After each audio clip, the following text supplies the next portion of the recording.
कभी सोचा है कि एक रात की परफॉर्मेंस, सिर्फ एक रात की, आपकी पूरी जिंदगी बदल सकती है। आज मैं आपको ऐसी कहानी सुनाने जा रही हूँ जिसमें एक फेमस सिंगर ने एक रात परफॉर्म किया और उसके बाद म्यूजिक को छू तक नहीं पाई। क्या हुआ था उस रात? क्यों छोड़ना पड़ा उसे अपना पैशन, अपना करियर, अपनी पहचान?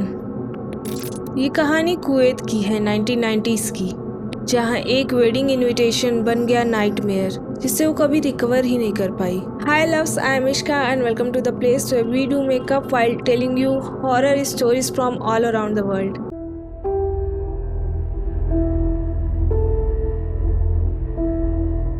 तो दोस्तों, आज हम जा रहे हैं मिडल ईस्ट, स्पेसिफिकली कुवैत। और ट्रस्ट मी, ये स्टोरी इतनी चिलिंग है कि आपको रात में अकेले किसी भी वेडिंग इनविटेशन पे जाने से पहले डर लगेगा। तो चलिए शुरू करते हैं। पर पहले अगर आपने मेरे चैनल को सब्सक्राइब नहीं किया है तो प्लीज़ सब्सक्राइब कर लीजिए, क्योंकि हर हफ्ते मैं ऐसी बोन चिलिंग स्टोरीज़ लेकर आती रहूँगी फ्रॉम डिफरेंट कंट्रीज़। तो दोस्तों, ये कहानी है लेट 1990s की, अराउंड 1995-97 की। कुवैत में रहती थी एक बहुत फेमस सिंगर और ड्रमर जिनका नाम था नूरा अल-तकाका। अब नूरा कोई ऑर्डिनरी सिंगर नहीं थी, वो कुवैत में बहुत पॉपुलर थी, स्पेशली उनकी ऑल फीमेल बैंड के लिए। उस टाइम पे मिडल ईस्ट में वुमेंस का म्यूज़िक इंडस्ट्री में आना, वो भी ओपनली परफॉर्म करना, ये बहुत बड़ी बात थी। नूरा की आवाज़, उनकी ड्रमिंग, सब कुछ कमाल का था। वेडिंग्स, प्राइवेट पार्टीज, सेलिब्रेशन, हर जगह उनको बुलाया जाता था। उनकी बैंड की डिमांड इतनी ज़्यादा थी कि बुकिंग महीनों पहले से हो जाती थी। अब एक बात याद रखिएगा, कुवैत में और पूरे गल्फ रीजन में वेडिंग्स बहुत ग्रैंड होती हैं, पैसा पानी की तरह बहता है। Expensive venues, designer clothes, live music, dancers, everything just over the top. तो जब नूरा को ऐसे इवेंट पे परफॉर्म करने का चांस मिला तो ये उनके करियर के लिए बहुत इम्पोर्टेंट था। तो एक दिन नूरा और उनकी बैंड को एक मिस्टीरियस फ़ोन कॉल आता है। एक बहुत वेल्थी फैमिली उनकी अपनी प्राइवेट वेडिंग में परफॉर्म करने के लिए इन्वाइट कर रही थी। ऑफ़र इतना ज़्यादा लुक्रेटिव था कि रिफ्यूज़ करना ऑलमोस्ट इम्पॉसिबल था। पैसा तो बहुत अच्छा था ही, पर साथ साथ में एक और चीज़ थी, ये फैमिली बहुत ही ज़्यादा इन्फ्लुएंशियल बताई गई थी। मतलब कि ये परफॉर्मेंस अच्छा गया तो और भी बड़े इवेंट्स का इनविटेशन आ सकता था। पर एक चीज़ थी थोड़ी अजीब।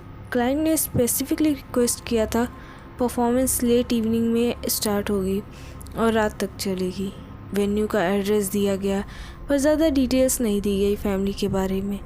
नूरा और उसके बैंड मेम्बर्स ने सोचा, चलो ये तो नॉर्मल है, रिच फैमिलीज प्राइवेसी चाहती हैं और लेट नाइट वेडिंग्स तो होती रहती हैं। तो उन्होंने हाँ कर दी। डेट फिक्स हो गई, प्रिपरेशन शुरू हो गई। परफॉर्मेंस के दिन शाम के वक्त नूरा और उसकी बैंड अराउंड 5-6 लेडीज़ अपने इंस्ट्रूमेंट के साथ रेडी हो गई। उनके पास एक वैन थी स्पेशली अपने इक्विपमेंट्स के लिए। जब वो गिवन एड्रेस पे पहुंचने के लिए निकली तो ऑलरेडी थोड़ा लेट हो गया था। सनसेट हो रहा था और कुवैत का डेजर्ट लैंडस्केप बहुत ही ज़्यादा एरी लगता है टॉयलेट में। एड्रेस उन्हें ले गया एक रिमोट एरिया में, सिटी से काफ़ी दूर। दोनों तरफ डेजर्ट थे और बीच में एक long windy road. Band members में कुछ को लगा ये जगह तो बहुत ज़्यादा आइसोलेटेड है, पर फिर उन्होंने सोचा कि रिच फैमिलीज़ को प्राइवेसी चाहिए होती है, तो शायद इसीलिए इतनी दूर है। जैसे जैसे वो आगे बढ़ते गए, रास्ता और भी ज़्यादा नैरो होता गया। स्ट्रीट लाइट्स भी कम होते गए, अंधेरा घना होता जा रहा था। फाइनली अराउंड 8 से 9 बजे के बीच उन्होंने देखा एक मैसिव ओल्ड मैंशन, इतना बड़ा, इतना ग्रैंड, पर देख के थोड़ा पुराना सा लग रहा था। क्लासिक अरेबियन आर्किटेक्चर था, पर पेंट जगह जगह से उतर रहा था। पर गेट खुला था, अंदर से लाइट आ रही थी। म्यूज़िक थोड़ा डिस्टेंस में सुनाई दे रहा था, क्लियर इंडिकेशन था कि सेलिब्रेशन चल रही है। नूरा और उसकी बैंड अंदर गई। मेन एंट्रेंस पर उन्हें कुछ सर्वर्स मिले, सब ब्लैक क्लोथ्स में थे, फेस नीचे, बहुत क्वाइट। किसी ने उनसे प्रॉपर्ली ग्रीट नहीं किया, बस इशारे में उन्हें अंदर ले गए जहाँ परफॉर्म करना था। हॉल बहुत बड़ा था, डिम लाइट्स थी, डेकोरेशन था, flowers, curtains, traditional Arabic style में। पर कुछ था जो ऑफ था। फ्लावर्स थोड़ा विल्टेड लग रहे थे, डेकोरेशन डस्टी थे, लाइट्स इतनी डिम की फेस क्लियर नहीं दिख रहे थे। पर सबसे अजीब थी मेहमानों की संख्या। बहुत सारे लोग थे, पर सब बहुत ज़्यादा साइलेंट थे, विस्पर्स में बात कर रहे थे और कुछ तरीके से मूव कर रहे थे जो थोड़ा अननेचुरल था। नूरा ने अपनी बैंड मेंबर्स को देखा, सबके फेस पे थोड़ा कन्फ्यूज़न था, पर वो प्रोफेशनल थी। उन्होंने सोचा डिफरेंट फैमिलीज़, डिफरेंट ट्रेडिशंस में भी इनका स्टाइल है। उन्होंने अपना सेटअप किया, drum, tabla, other instruments, sound check किए और जब सिग्नल मिला तो उन्होंने परफॉर्मेंस शुरू कर दी। पहले के 30-40 मिनट सब कुछ नॉर्मल लग रहा था। नूरा ने गाना शुरू किया, traditional wedding songs. Guest dance कर रहे थे, पर स्लोली डिटेल्स दिखाई देने लगी। पहली चीज़, डांसिंग का पैटर्न। गेस्ट जिस तरह से मूव कर रहे थे वो रिदमिक था, पर मैकेनिकल भी, जैसे किसी ने उन्हें प्रोग्राम कर दिया एग्जैक्टली कैसे मूव करना है। दूसरी चीज़, जब नूरा ने क्लोजली देखा तो कुछ गेस्ट की आंखें रिफ्लेक्ट कर रही थी लाइट्स में, जैसे एनिमल की आंखें हेडलाइट्स में रिफ्लेक्ट करती हैं, वो एरी शाइन।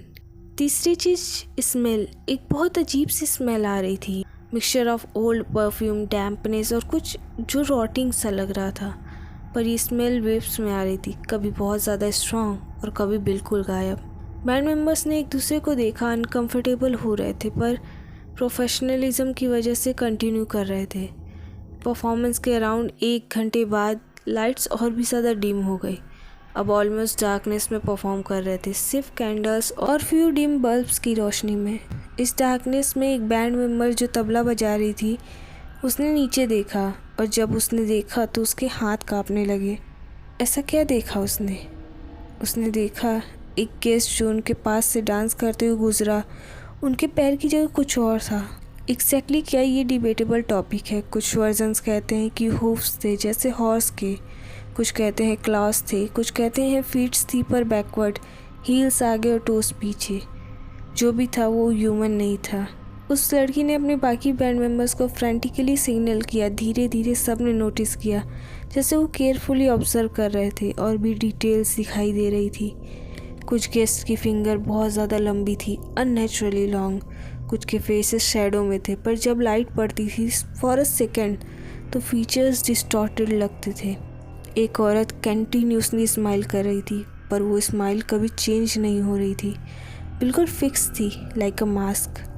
नूरा और उसकी बैंड को क्लियर समझ में आ गया था कि बहुत गलत है, पर प्रॉब्लम ये थी कि वो सेंटर में थी हॉल के।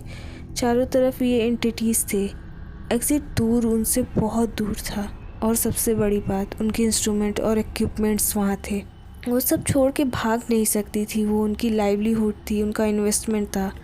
तो उन्होंने एक डिसीज़न लिया, एक silent collective decision, continue performing, act like normal, और जैसे ही मौका मिले पोलाइटली एग्जिट कर जाएंगे। पर अब परफॉर्मेंस करना टॉर्चर बन गया था। हर सेकंड फील हो रहा था जैसे कोई उन्हें देख रहा है, जज कर रहा है, हर बीट, हर नोट्स पर उन्हें लगता था कि एक मिस्टेक, और वो सोचना भी नहीं चाहती थी कि और के बाद क्या होगा। टाइम बहुत स्लो मूव कर रहा था, हर मिनट घंटों जैसा लग रहा था, पर वो परफॉर्म करती रही, स्माइल करती रही, प्रोफेशनल बनी रही। और फिर फंक्शन में एक इवेंट आया, दूल्हा दुल्हन को ऑफिशियली प्रेजेंट किया गया। दोनों सेंटर में आए, सब गेस्ट उनके अराउंड गैदर हुए। नूरा को स्पेशल सॉन्ग परफॉर्म करना था इस मोमेंट के लिए।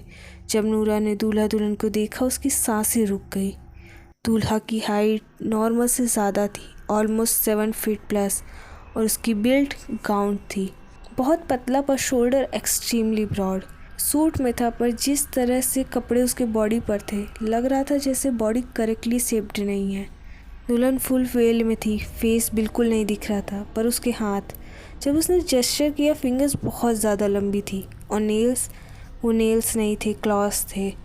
नूरा ने महसूस किया कि सब कुछ, पूरे रूम की एनर्जी इस कपल पे फोकस है, जैसे ये इवेंट, ये सेलिब्रेशन इनके लिए है, और बाकी सब बस गेस्ट हैं या शायद समथिंग एल्स।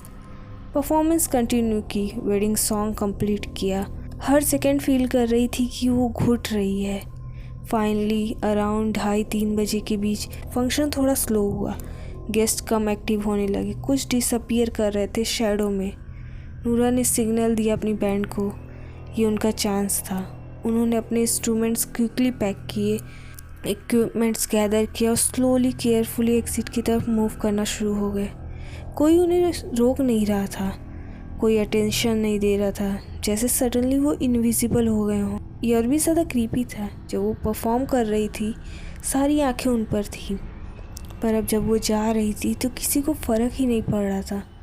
वो क्विकली बाहर निकली, वैन में इक्विपमेंट्स लोड की, इंजन स्टार्ट किया और फुल स्पीड में वहाँ से भाग गई। रोड पे आते वक्त ऑलमोस्ट 3:30 हो चुके थे। वो सब बिल्कुल काँप रहे थे, किसी ने एक दूसरे से बात तक नहीं की, बस जल्दी से जल्दी वहाँ से दूर जाना चाहते थे। थोड़ी दूर जाने के बाद उन्हें एक लोकल आदमी दिखा, रात के वक्त कुछ काम से बाहर था। नूरा ने अपनी वैन रुकी और उससे पूछा, भैया ये मेंशन जो पीछे है वो किस फैमिली का है? आज वहाँ शादी थी। उस आदमी ने कन्फ्यूज़न से देखा, कौन सा मेंशन? नूरा ने कहा, वो जो थोड़ा पीछे है, बड़ा पुराना और अरेबिक स्टाइल का मेंशन। उस आदमी की आंखों में डर आ गया। वो मेंशन, वो तो सालों से अबैंडन्ड है, वहाँ कोई नहीं रहता। एक्चुअली लोकल्स वहाँ जाते भी नहीं हैं, कहते हैं कि वहाँ जिन्स रहते हैं। अब सब कुछ क्लियर हो गया था। वो वेडिंग, वो गेस्ट, जो दूल्हा दुल्हन, सब जिन थे। उन्होंने एक्सीडेंटली जिन की शादी में परफॉर्म कर दिया था। ये जानने के बाद बैंड मेंबर्स कम्प्लीटली ट्रॉमेटाइज हो गए। उन्होंने पूरे रास्ते कोई बात नहीं की। घर पहुँच के सबने कसम खाई कि ये बात किसी से शेयर नहीं करेंगे। पर नूरा पे सबसे ज़्यादा इम्पैक्ट पड़ा था। उस रात के बाद उसने कभी परफॉर्म नहीं किया, अपने इंस्ट्रूमेंट्स को टच तक नहीं किया। म्यूज़िक इंडस्ट्री से कम्प्लीटली रिटायर हो गई। कहते हैं कि वो साल भर हॉस्पिटल में रही मेंटल ट्रॉमा की वजह से। नाइटमेयर्स आते थे हर रात। वो मेंशन, वो फेसेस, वो अननेचुरल मूवमेंट्स, सब कुछ उसके माइंड में एम्बेडेड हो गए थे। स्लोली ग्रेजुअली वो रिकवर हुई, पर म्यूज़िक से उसका कनेक्शन परमानेंटली टूट गया था। वो आवाज़ जो कभी कुवैत में इको करती थी, वो फॉरएवर साइलेंट हो गई। तो दोस्तों, ये थी नूरा अल्तकाका की कहानी। ये स्टोरी गल्फ़ रीजन में बहुत ज़्यादा फेमस है, एक अर्बन लेजेंड बन गई है। कुछ लोग कहते हैं कि ये सच है, कुछ कहते हैं कि ये सिर्फ एक स्टोरी है टू स्केयर पीपल। पर एक बात सच है, नूरा अल्तकाका एक रियल सिंगर थी और वो सडनली म्यूज़िक इंडस्ट्री से गायब हो गई थी 1990s के एंड में। अब सोचने वाली बात यह है कि अगर ये सिर्फ स्टोरी होती, सिर्फ मिथ होती, तो इतनी डिटेल्स क्यों हैं, इतना स्पेसिफिक डिस्क्रिप्शन क्यों हैं, और क्यों बहुत सारे लोग इस स्टोरी को एज अ वार्निंग यूज़ करते हैं। मिडिल ईस्ट में जिन के बारे में बिलीव बहुत स्ट्रॉन्ग है। ये इस्लामिक ट्रेडिशन का पार्ट है। Jinns being made from smokeless fires जो पैरेलल वर्ल्ड्स में रहते हैं ह्यूमंस के साथ। नॉर्मली जिन्स ह्यूमन से इंटरेक्ट नहीं करते, पर कभी कभी उनकी और हमारी दुनिया ओवरलैप कर जाती है, और जब ऐसा होता है तो ऐसी कहानियाँ जन्म लेती हैं। तो दोस्तों, कैसी लगी आज की कहानी? क्रीपी थी ना? मुझे कमेंट्स में ज़रूर बताना कि आपको कौन सा पार्ट सबसे ज़्यादा स्कैरी लगा। और अगर आप कभी किसी वेडिंग इनविटेशन को रिसीव करो जहाँ का वेन्यू बहुत दूर हो, डिटेल्स कम हो और क्लाइंट मिस्टीरियस हो, तो 2 बार सोचना ज़रूर। पर सीरियसली स्पीकिंग, ये स्टोरी हमें याद दिलाती है कि इस दुनिया में ऐसी बहुत सारी चीज़ें हैं जो हम समझते नहीं हैं। बहुत कुछ है जो साइंस एक्सप्लेन नहीं कर सकती, और कभी कभी कुछ मिस्ट्रीज़ का नो आंसर होना ही बेहतर है। So that's it for today's video. I hope कि आपको वीडियो पसंद आई हो। अगर पसंद आई तो इसे लाइक ज़रूर करना, शेयर करना अपने दोस्तों के साथ जो हॉरर पसंद करते हैं, क्योंकि मैं हर हफ्ते ऐसी हॉरर बोन चिलिंग स्टोरीज़ लाती रहती हूँ from all around the world. So अगर आपको भी ऐसे हॉरर वीडियोज़ पसंद है तो please do subscribe my channel. So yeah, I'll see you in the next video. Till then, this is Ishka signing off. Take care. Bye bye.